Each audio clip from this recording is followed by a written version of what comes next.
Hello everyone. तो देखिए आज हम class 12th dual nature of radiation and matter को स्टार्ट करेंगे।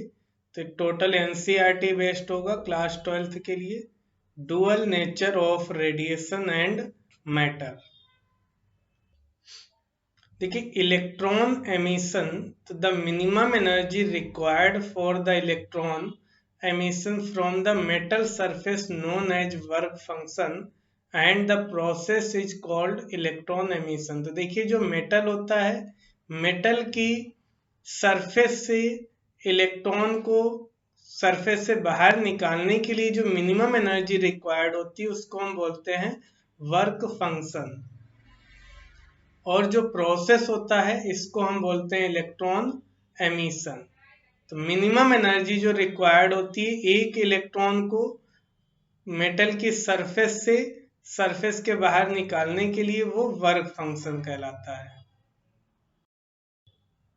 अब देखिए यहाँ पर वर्क फंक्शन कुछ सम मेटल के लिए, तो सीजियम के लिए वर्क फंक्शन की वैल्यू 2.14 होती है और पोटेशियम के लिए 2.30, सोडियम के लिए 2.70, कैल्शियम के लिए वर्क फंक्शन की वैल्यू 3.20, मोलिब्डेनम के लिए वर्क फंक्शन 4.12 इलेक्ट्रॉन वोल्ट होता है, लेड के लिए 4.25 होगी वर्क फंक्शन की वैल्यू, एल्यूमिनियम के लिए 4.28, मरकरी के लिए 4.49, कॉपर के लिए 4.65, सिल्वर के लिए 4.70, निकेल के लिए 5.15, प्लेटिनम के लिए 5.65। तो ये वर्क फंक्शन की वैल्यू होती है। अब देखिए इसमें थर्मियोनिक एमिशन। थर्मियोनिक एमिशन क्या होता है? By suitable heating, sufficient thermal energy can be imparted to the free electron to enable them to come out of the metal। यानी हम हीट करके मेटल को जब मेटल को हम हीट करेंगे और इलेक्ट्रॉन मेटल के सरफेस से बाहर निकल के आएगा, तो ये थर्मियोनिक एमिशन होता है। दूसरा होता है field emission. By applying a very strong electric field of the order of 10⁸ volt per meter or to a metal, electrons can be pulled out of the metal as in a spark plug। तो देखिए जैसे जब हम electric field, बहुत high electric field को apply करते हैं किसी मेटल पे, तो वहां तो उस कंडीशन में इलेक्ट्रॉन मेटल की सरफेस से बाहर निकल के आते हैं, जैसे कि स्पार्किंग में होता है। इसके बाद photo electric emission. Photo electric emission में when light of suitable frequency illuminates a metal surface, electrons are emitted from the metal surface। These photo light generated electrons are called photoelectron। तो देखिए जब light को हम suitable frequency यानी किसी ऐसी frequency की लाइट को हम इंसिडेंट कराएंगे मेटल सरफेस पे, जिससे इलेक्ट्रॉन मेटल की सरफेस से बाहर निकल के आ जाएं। तो जो इलेक्ट्रॉन मेटल की सरफेस से बाहर निकल के आते हैं उनको हम फोटो इलेक्ट्रॉन्स बोलते हैं। Photo electric effect, Hertz observation। The phenomena of photoelectric emission was discovered in 1887 by Henry Hertz during his electromagnetic wave experiment। तो जो हर्ट के इलेक्ट्रोमैग्नेटिक वेव एक्सपेरिमेंट के अंतर्गत ये फोटो इलेक्ट्रिक एमिशन के बारे में हर्ट ने बताया था। क्या बताया था उसको देखिए हम समझेंगे। यहाँ पर ये मैंने एक मेटल प्लेट ली है, मेटल की प्लेट की सरफेस पे ये इलेक्ट्रॉन है और यहाँ पे हम लाइट इंसिडेंट कराएंगे, तो ये लाइट रे यहाँ पर इंसिडेंट करेंगी। तो जो लाइट रे इंसिडेंट करेगी तो इस लाइट के कारण यहाँ पर इलेक्ट्रॉन इससे एनर्जी को एब्जॉर्ब करेगा और एक सफिशिएंट एनर्जी एब्जॉर्ब करके इलेक्ट्रॉन इस मेटल की सरफेस को छोड़ के बाहर निकल आएगा। तो इसी फिनोमेना को हम बोलते हैं फोटो इलेक्ट्रिक इफेक्ट। यानी यहाँ पर ये हम लाइट इंसिडेंट करा रहे हैं मेटल की सरफेस पे, और एक सफिशिएंट एनर्जी को ये इलेक्ट्रॉन एब्जॉर्ब करके मेटल की सरफेस के बाहर निकल आएगा। इसी को हम एमिशन ऑफ इलेक्ट्रॉन बोलते हैं। यानी after gaining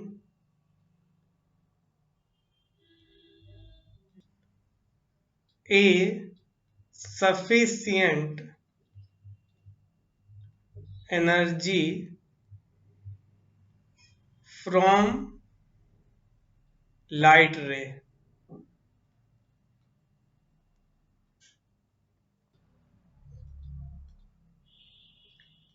the electron escape from the surface of metal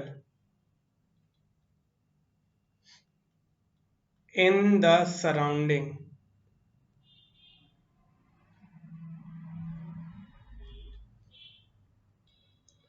तो जो इंसिडेंट लाइट है इससे एनर्जी गेन करके इलेक्ट्रॉन एस्केप हो जाएगा इस मेटल के सरफेस से।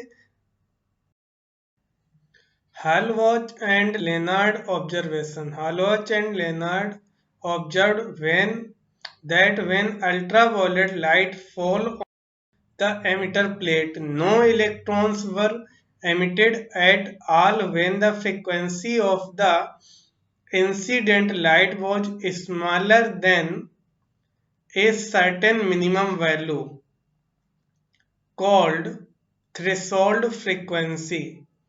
The minimum frequency depends on the nature of the material of the emitter plate. तो देखिए हालवाच एंड लेनार्ड ने जो ऑब्जर्व किया था, जब लाइट एमिटर प्लेट पे इंसिडेंट होगी तो उसमें एक मिनिमम फ्रीक्वेंसी से अधिक फ्रीक्वेंसी का यदि अगर लाइट इंसिडेंट हो रही तो ही इलेक्ट्रॉन एमिट होगा। मिनिमम फ्रीक्वेंसी से कम फ्रीक्वेंसी का यदि मिनिमम फ्रीक्वेंसी से यदि कम एनर्जी की लाइट इंसिडेंट होगी तो इलेक्ट्रॉन एमिट नहीं होगा। तो यहाँ पे जो एनर्जी होती है threshold energy,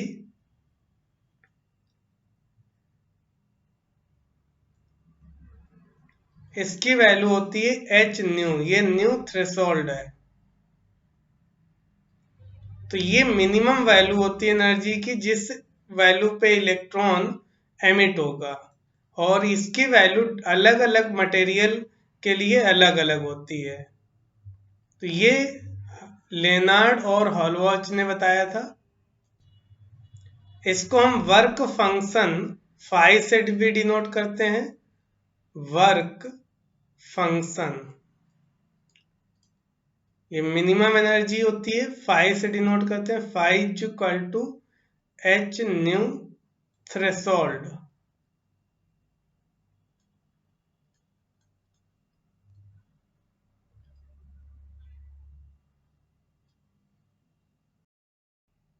experimental study of photo electric effect. तो देखिए फोटो इलेक्ट्रिक इफेक्ट में ये क्वार्ट्ज विंडो है और ये फोटो सेंसिटिव प्लेट कैथोड है। यहाँ पर इस विंडो से यहाँ पर लाइट इंसिडेंट कराएंगे, अल्ट्रावायलेट लाइट, शॉर्ट वेवलेंथ की लाइट को। तो यहाँ पे जब ये लाइट रे कैथोड प्लेट पे इंसिडेंट करेगी तो यहाँ से इलेक्ट्रॉन्स एमिट होंगे, और ये इलेक्ट्रॉन एमिट होके इस एनोड प्लेट की तरफ मूव करेंगे इस तरह से। तो यहाँ पर इस सर्किट में करंट फ्लो होने लगेगी। ये एमीटर लगा है, माइक्रो एमीटर, ये करंट को रीड करेगा। तो देखिए इसके एक्सपेरिमेंट स्टडी के लिए यहाँ पर ये हम इवैक्यूएटेड ग्लास ट्यूब लेते हैं। इसको यहाँ पर सर्किट में ये कैथोड प्लेट है और ये एनोड प्लेट है।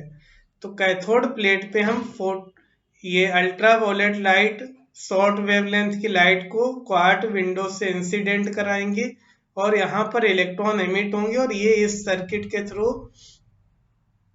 मूव करेंगे। तो इसमें ये माइक्रो एमीटर यहाँ पर करंट को रीड करेगा। ये कम्युलेटर यहाँ पर इसके कैथोड और एनोड प्लेट के क्रॉस पोटेंशियल डिफरेंस को चेंज करने के लिए लगाया जाता है। कैथोड और एनोड प्लेट के क्रॉस पोटेंशियल डिफरेंस जो होगा उसको हम इसके थ्रू चेंज करेंगे। A monochromatic light from the source S of sufficient short wavelength passes through the window and falls on the photosensitive plate C emitter. The electrons are emitted by the plate C and are collected by the plate A. तो देखिए यहाँ पर ये evacuated glass tube में जब cathode पे light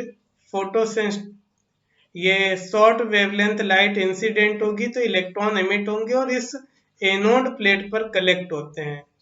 cathode plate से electron emit होके एनोड प्लेट पे कलेक्ट होंगे और यहाँ पर सर्किट में करंट फ्लो करेगी जो जिससे माइक्रोमीटर के द्वारा रीड किया जाएगा।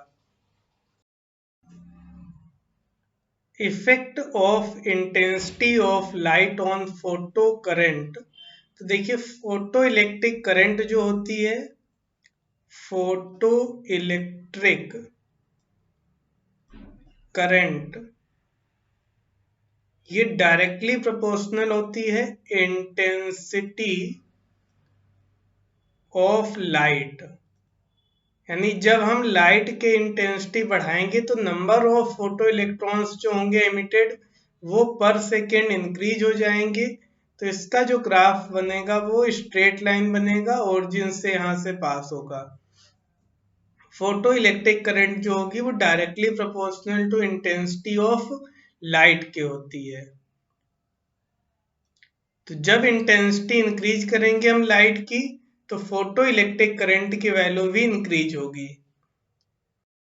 Cut off potential. तो देखिए कट ऑफ पोटेंशियल क्या होता है, यहाँ पर ये कैथोड प्लेट से इलेक्ट्रॉन मैक्सिमम काइनेटिक एनर्जी के साथ निकलेगा और ये मूव करेगा एनोड की तरफ। तो जब एनोड का पोटेंशियल जो हो वो कैथोड के कंपैरिजन में निगेटिव हो तो ये इसको रिपेल करेगा और एनोड प्लेट पे जस्ट पहुंचने के पहले यहाँ पर इसकी जो काइनेट वेलोसिटी होगी वो जीरो होगी, यानी यहाँ पर काइनेटिक एनर्जी जीरो हो जाएगी। तो जो इसकी टोटल काइनेटिक एनर्जी है वो पोटेंशियल एनर्जी में कन्वर्ट हो जाएगी। तो यहाँ से कंजर्वेशन ऑफ मैकेनिकल एनर्जी से हम निकालेंगे by conservation of mechanical energy. तो इनिशियल मैकेनिकल एनर्जी में काइनेटिक एनर्जी होगी, mechanical energy initial is equal to mechanical energy final. तो काइनेटिक एनर्जी मैक्सिमम होगी और ये E इंटू ये निगेटिव पोटेंशियल है माइनस V कट ऑफ। तो ये टोटल काइनेटिक एनर्जी जो होगी ये E into V cut off के इक्वल हो जाएगा। फार्मूला ये रिलेशन आ जाएगा। तो यहां से हम V कट ऑफ की वैल्यू निकाल लेंगे। V कट ऑफ पोटेंशियल की वैल्यू कितनी होगी, तो ये वैल्यू आ जाएगी kinetic energy maximum divided by E। ये कट ऑफ पोटेंशियल होता है फोटो इलेक्ट्रिक करंट में। Graph of photo electric current versus collector plate. तो यहां पर देखिए ये कैथोड प्लेट होती है और ये एनोड प्लेट, इसको हम कलेक्टर प्लेट भी बोलते हैं।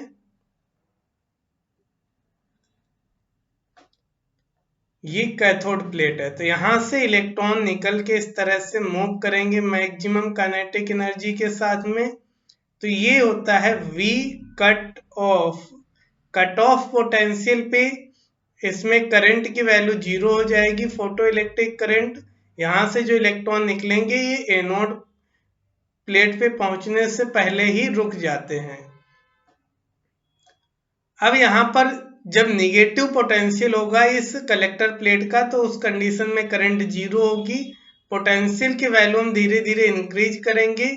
एक टाइम ऐसा आता है कि जब इसका पोटेंशियल पॉजिटिव होगा और इसका निगेटिव, तो उस कंडीशन में जब ये हाई पोटेंशियल पे होता है तो उस कंडीशन में ये सैचुरेशन करंट की कंडीशन आती है।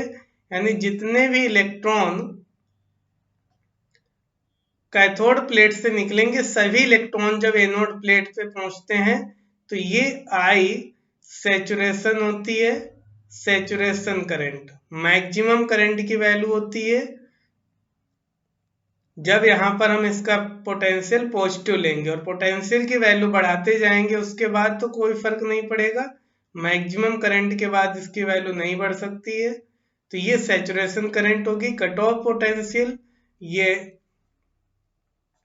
V कट ऑफ ये maximum kinetic energy divided by E के इक्वल होता है। Effect of intensity on photo electric current, तो देखिए यहाँ पर जो कट ऑफ पोटेंशियल होता है the minimum negative potential V not given to the plate A for which photoelectric current stops और become zero is called cut off potential और stopping potential.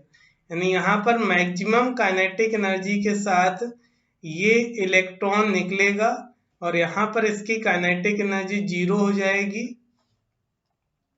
तो ये इसका जो एनोड प्लेट का potential होता है निगेटिव पोटेंशियल, इसको हम कट ऑफ पोटेंशियल बोलते हैं। अब यहाँ पर हम इसका ग्राफ बनाएंगे करंट और कलेक्टर प्लेट पोटेंशियल के लिए इंटेंसिटी के टर्म में। तो यहाँ पर देखिए ये V कट ऑफ है, कट ऑफ पोटेंशियल है, स्टॉपिंग पोटेंशियल।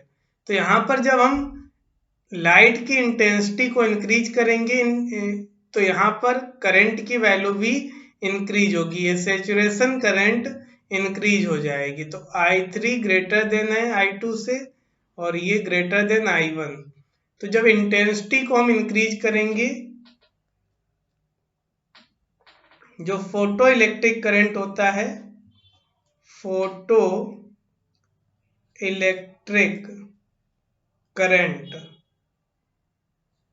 डायरेक्टली प्रोपोर्शनल होगी इंटेंसिटी ऑफ लाइट के।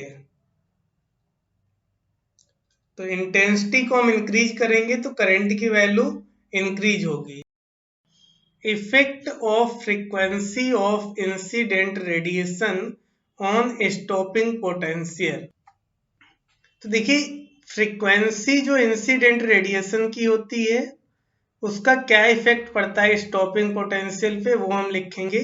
तो देखिए काइनेटिक एनर्जी जो होती है मैक्सिमम ये E into V cut off के इक्वल होती है, और यहाँ पे हम काइनेटिक एनर्जी को लिखेंगे।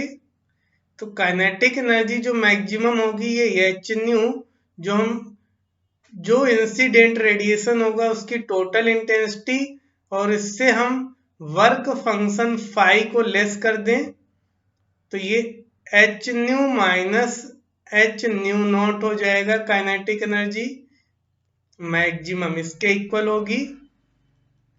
अब इन दोनों इक्वेशन को अगर हम सॉल्व करें तो ये h nu minus h nu naught is equal to E into V cut off. तो यहां से V कट ऑफ की वैल्यू जो आएगी V कट ऑफ पोटेंशियल है स्टॉपिंग पोटेंशियल, तो ये हो जाएगा h nu upon E minus h nu not upon E।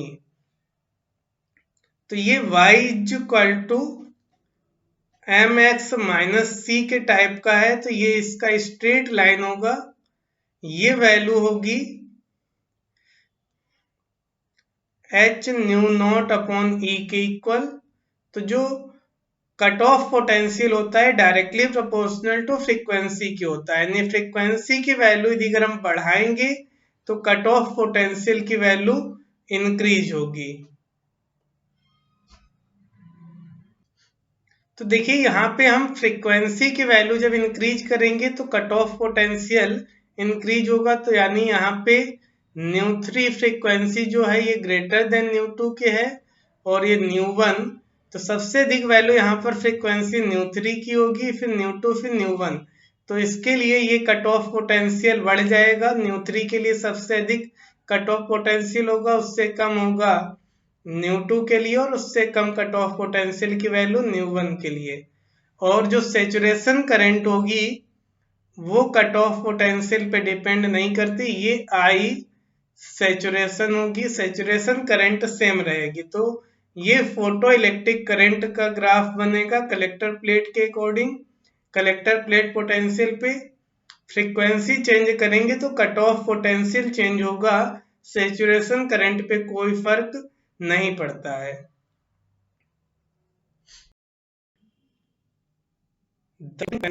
V naught varies linearly with the frequency of incident radiation for a given photosensitive material। तो किसी एक material के लिए जो फ्रीक्वेंसी जो स्टॉपिंग पोटेंशियल होता है लीनियरली डिपेंडेंट होता है।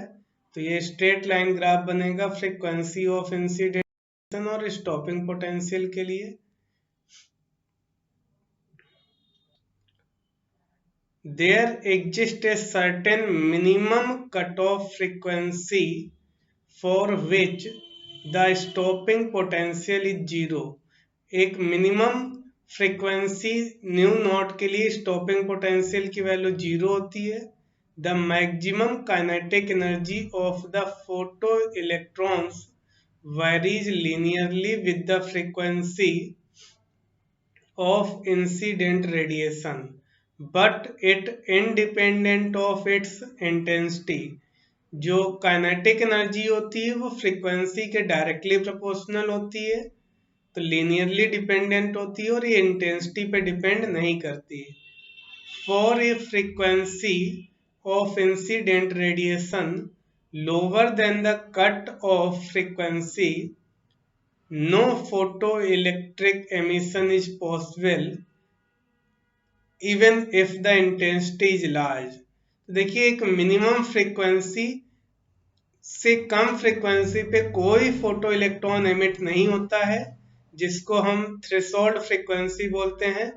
तो मिनिमम कट ऑफ फ्रीक्वेंसी से अधिक फ्रीक्वेंसी के ही लाइट इंसिडेंट होगी तो इलेक्ट्रॉन एमिट होंगे, इसको हम थ्रेशोल्ड फ्रीक्वेंसी बोलते हैं। इस मिनिमम फ्रीक्वेंसी से कम फ्रीक्वेंसी पे कोई इलेक्ट्रॉन एमिट नहीं होता है। थ्रेशोल्ड फ्रीक्वेंसी के इक्वल फ्रीक्वेंसी या अधिक फ्रीक्वेंसी पे इलेक्ट्रॉन एमिट होगा।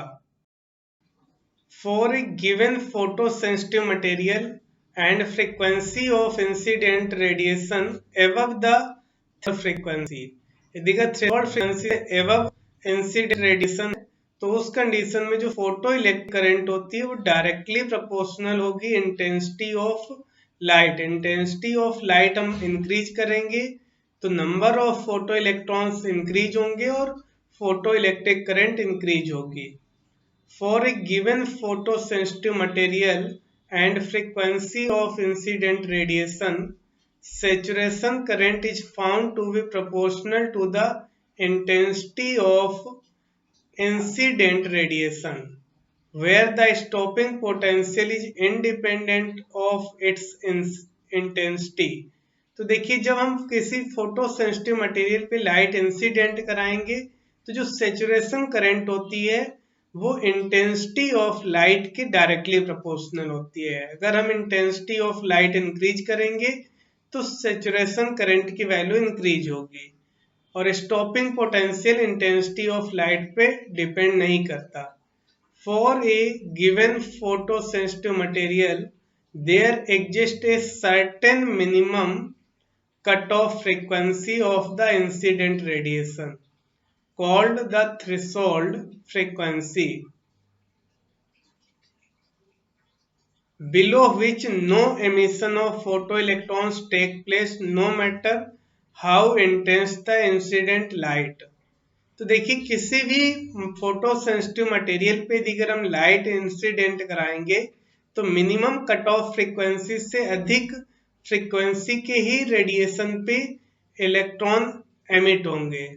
इस मिनिमम फ्रीक्वेंसी को थ्रेशोल्ड फ्रीक्वेंसी बोलते हैं। The photoelectron emission is an instantaneous process without any apparent time lag. तो जो फोटो इलेक्ट्रॉन एमिशन होता है ये इंस्टेंटेनियस प्रोसेस होता है, इसमें टाइम लैग नहीं होता है। अप्रोक्सीमेट 10⁹ सेकेंड में इलेक्ट्रॉन एमिट हो जाता है। Photoelectric effect. The photoelectric effect is the emission of electrons when electromagnetic radiation such as light hits a material. Electrons emitted in this manner are called photoelectrons. तो देखिए जब हम light को किसी मटेरियल पे इंसिडेंट कराएंगे तो उस मटेरियल से इलेक्ट्रॉन एमिट होते हैं। इस प्रोसेस को फोटो इलेक्ट्रॉन एमिशन बोलते हैं और जो इलेक्ट्रॉन निकलते हैं उनको हम फोटो इलेक्ट्रॉन बोलते हैं।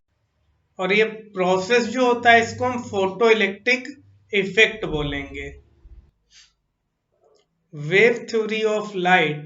According to wave theory, the free electrons at the surface of the material absorb the radiant energy continuously. The greater the intensity of radiation, the greater are the amplitude of electric and magnetic field. Greater the intensity, the greater should be the energy absorbed by each electron. The maximum kinetic energy of the photoelectrons on the surface is the expected to increase with increase in intensity। यानी according to wave theory जो maximum kinetic energy होती है photo electrons की वो directly proportional होती है intensity of light के। Intensity of light हम इंक्रीज करेंगे तो number of free electrons increase होंगे और उसकी काइनेटिक एनर्जी भी यानी इंटेंसिटी बढ़ाने से यहाँ पर काइनेटिक एनर्जी इंक्रीज होती है वेव थ्योरी ऑफ लाइट के अकॉर्डिंग। फ्रीक्वेंसी चाहे कुछ भी हो इस पे कोई डिपेंड नहीं करता। Einstein photo electric equation energy quantum of radiation. तो आइंस्टीन के according in photo electric effect an electron absorbs A quantum of energy h nu of radiation. If the quantum of energy absorbed is the minimum energy needed for the electron to escape from the metal surface, work function phi naught. The electrons is emitted with maximum kinetic energy। यानी किसी surface पे metal की surface पे h nu quantum energy incident होगी तो इस energy को absorb करके इलेक्ट्रॉन सरफेस के बाहर निकलेगा। उसके लिए मिनिमम जो एनर्जी की वैल्यू होनी चाहिए वर्क फंक्शन फाई नॉट के इक्वल होनी चाहिए। अगर इससे अधिक एनर्जी का फोटोन इंसिडेंट होगा तो इलेक्ट्रॉन काइनेटिक एनर्जी के साथ निकलेगा और जो काइनेटिक एनर्जी होती है मैक्सिमम इसकी value h nu minus phi naught के इक्वल होती है। फाई नॉट वर्क फंक्शन है, ये वर्क फंक्शन है, ये काइनेटिक एनर्जी होगी मैक्सिमम इलेक्ट्रॉन की। अब इसको अगर हम फाई नॉट को लिख दें काइनेटिक एनर्जी मैक्सिमम ये हो जाएगा h न्यू और इस फाई नॉट को हम h न्यू नॉट लिख देते हैं। न्यू नॉट थ्रेशोल्ड फ्रीक्वेंसी होती है।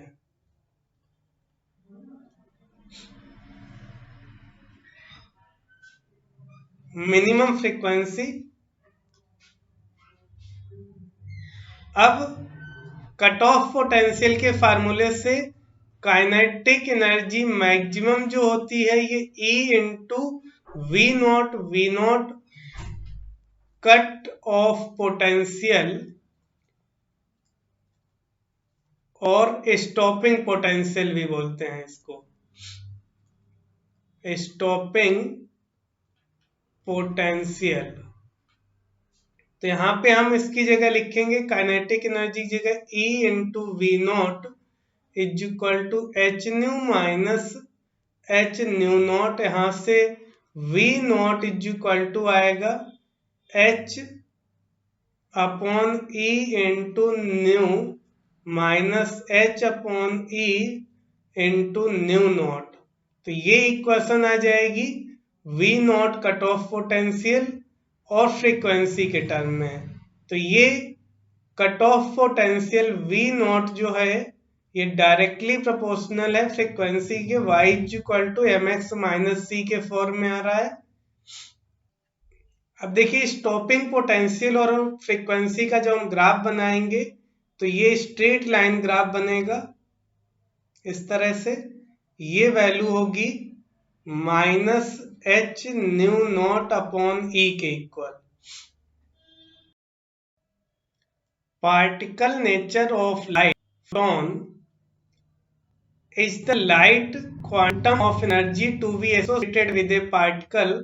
Einstein arrived at the important result that the light quantum can also be associated with momentum h nu, a definite value of energy, as well as momentum is a strong sign that the light quantum can be associated with a particle. This particle was later named photon. तो जो light energy होती है वो particle के form में होती है, जिस पार्टिकल को बाद में नाम दिया गया है फोटोन का। इसकी जो एनर्जी होती है, इसका मोमेंटम जो होता है फोटोन का, ये एच न्यू अपॉन सी के इक्वल होता है।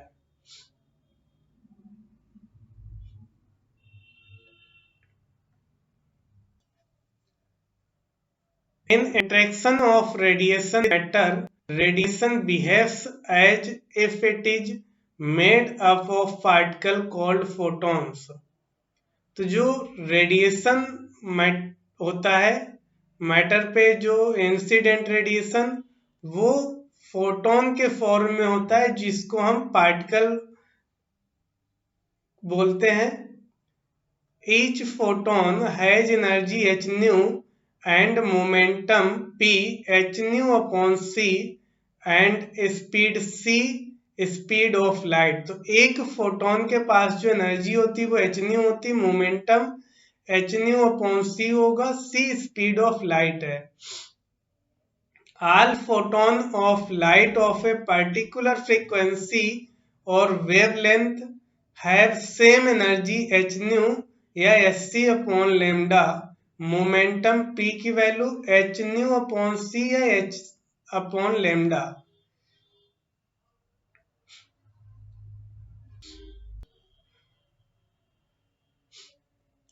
Photons are electrically neutral and are not affected by electric and magnetic field. जो फोटोन होते हैं ये इलेक्ट्रिकली न्यूट्रल होते हैं, इनको इलेक्ट्रिक फील्ड या मैग्नेटिक फील्ड के द्वारा डिफ्लेक्ट नहीं किया जा सकता। In a photon particle collision such as photon electron collision, the total energy and total momentum are conserved. तो फोटोन पार्टिकल का यदि अगर फोटोन इलेक्ट्रॉन कोलिजन होगा तो यहाँ पर conservation of momentum principle apply होगा, यानी मोमेंटम कंजर्व होगा।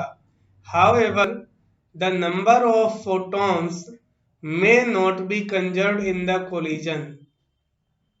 जबकि नंबर ऑफ फोटोन कंजर्व हो या ना हो, the photon may be absorbed और a new photon may be created. Photon absorb भी हो सकता है और नया फोटोन क्रिएट भी हो सकता है, लेकिन कंजर्वेशन ऑफ मोमेंटम अप्लाई होगा, यानी मोमेंटम कंजर्व होगा अगर फोटोन इलेक्ट्रॉन का कोलिजन होगा तो। Monochromatic light of frequency 6 into 10 power 14 Hz is produced by a laser. The power emitted is 2 into 10 power minus 3 watt. First, what is the energy of a photon in the light beam? How many photons per second on an average are emitted by the source? तो देखिए इस question में monochromatic light जिसकी frequency 6 into 10 power 14 hertz है, laser के द्वारा produce होती है, जिसकी पावर दी गई 2 इंटू 10 पावर-3 वोट। एनर्जी फाइंड करनी है एक फोटोन की, और नंबर ऑफ फोटोन पर सेकेंड जो एमिट होंगे वो फाइंड करना है। तो जो गिवन है उसको हम लिखेंगे, given frequency nu is equal to 6 into 10 power 14 hertz, और पावर पी की वैल्यू दी गई है 2 इंटू 10 पावर-3 वोट। फाइंड करना है energy of photon and number of photons. तो यहां पे सबसे पहले हम एनर्जी फाइंड करेंगे। E इज इक्वल टू होगा H new, H Planck's constant है 6.63 इंटू 10 पावर-34, और न्यू फ्रीक्वेंसी की वैल्यू दी है 6 इंटू 10 पावर-14। इसको मल्टीप्लाई कर देंगे तो ये 10 पावर-20 बचेगा, और इसको मल्टीप्लाई करेंगे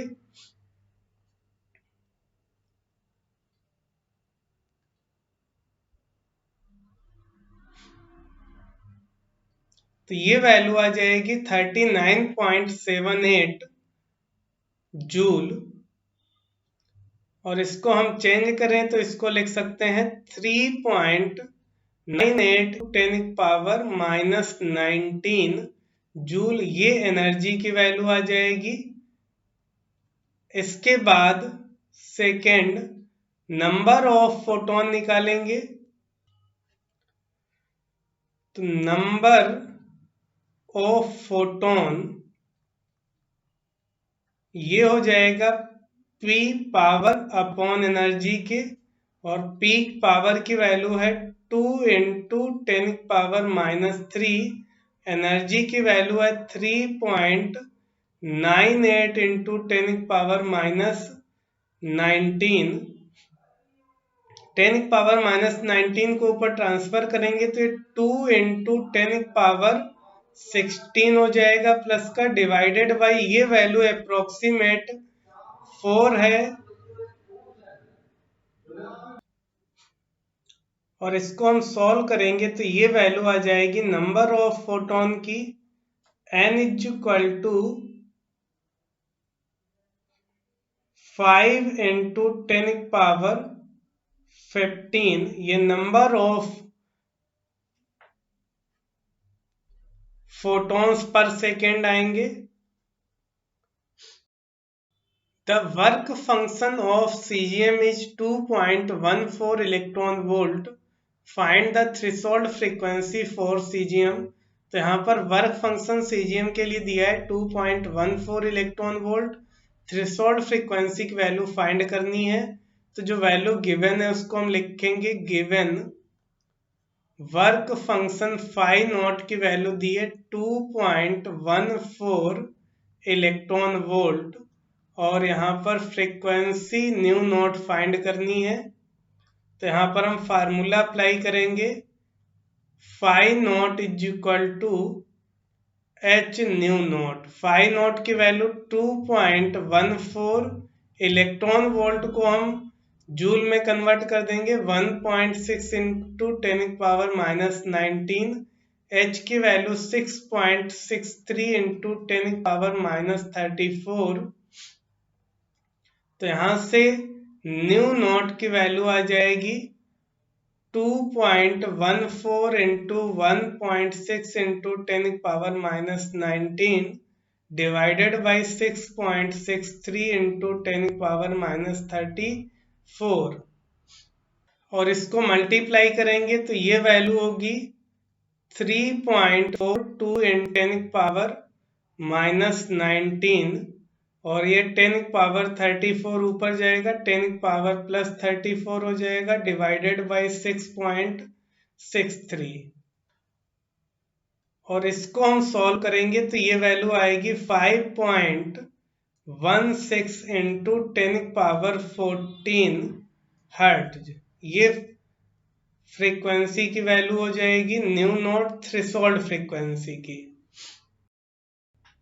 Wave nature of matter, de Broglie proposed that the wave length lambda associated with a particle of momentum p is given as, तो डी ब्रोगली ने वेव लेंथ लेमडा के पार्टिकल के लिए जो p मोमेंटम के particle के लिए दी, lambda is equal to h p और p को हम m मास के पार्टिकल के लिए लिख सकते हैं mv। तो ये लेमडा इज इक्वल टू होता है h/p, इसको हम h/mv लिख सकते हैं। ये डी ब्रोगली इक्वेशन होती है,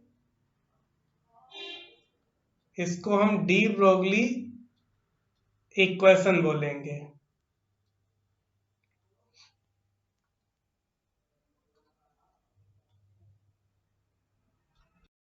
यहां पर h प्लैंक्स कांस्टेंट है,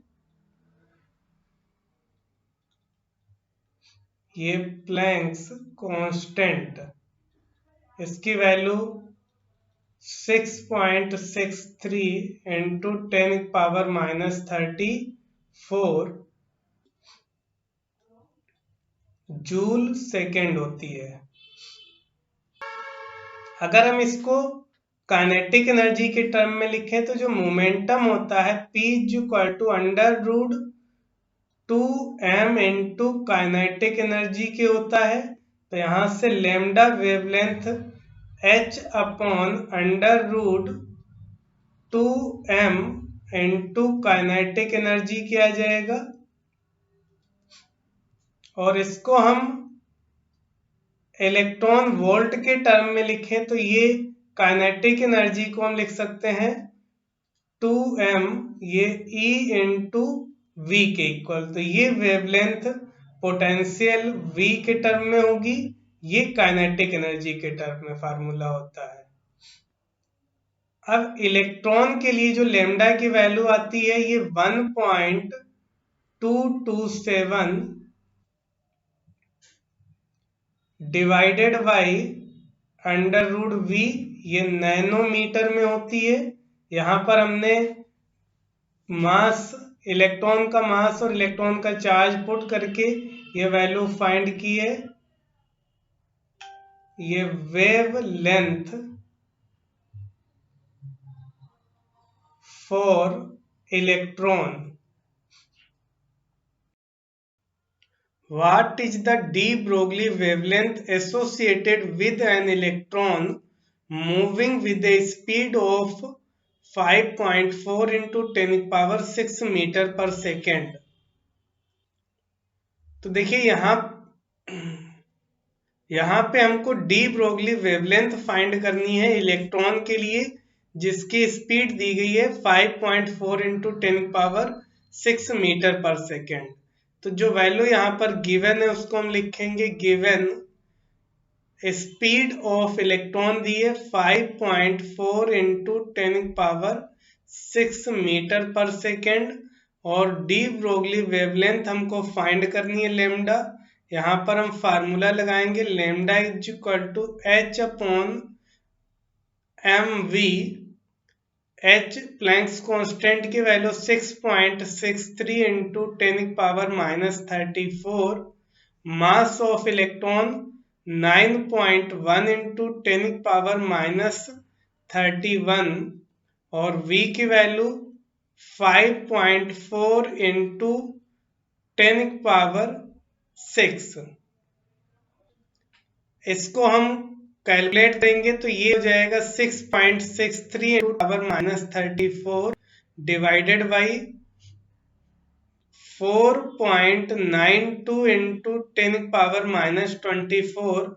इसको ट्रांसफर करेंगे ऊपर तो ये वैल्यू आ जाएगी, इससे डिवाइड करेंगे तो वैल्यू आएगी 1.352 10⁻10 मीटर। तो ये वैल्यू आएगी 1.35 एंगस्ट्रॉम के इक्वल।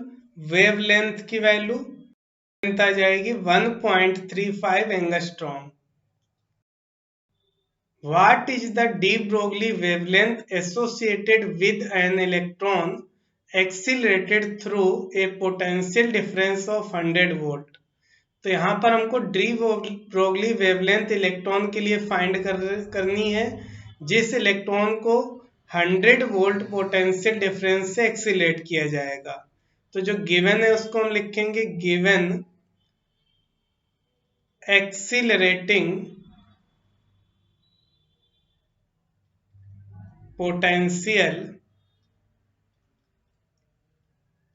ये 100 वोल्ट है वैल्यू, और इसमें वेव लेंथ लेमडा फाइंड करना है। तो इलेक्ट्रॉन के लिए वेव लेंथ लेमडा का फार्मूला होता है 1.227 डिवाइडेड बाई √v। ये नैनोमीटर में होता है। वैल्यू पुट करेंगे 1.227 divided by potential difference v की वैल्यू 100, ये रूट के वायर आएगा 10, तो इसमें डिवाइड करेंगे 1.227 डिवाइडेड बाई 10, तो ये वैल्यू आ जाएगी लेमडा की, lambda is equal to 0.123 nanometre.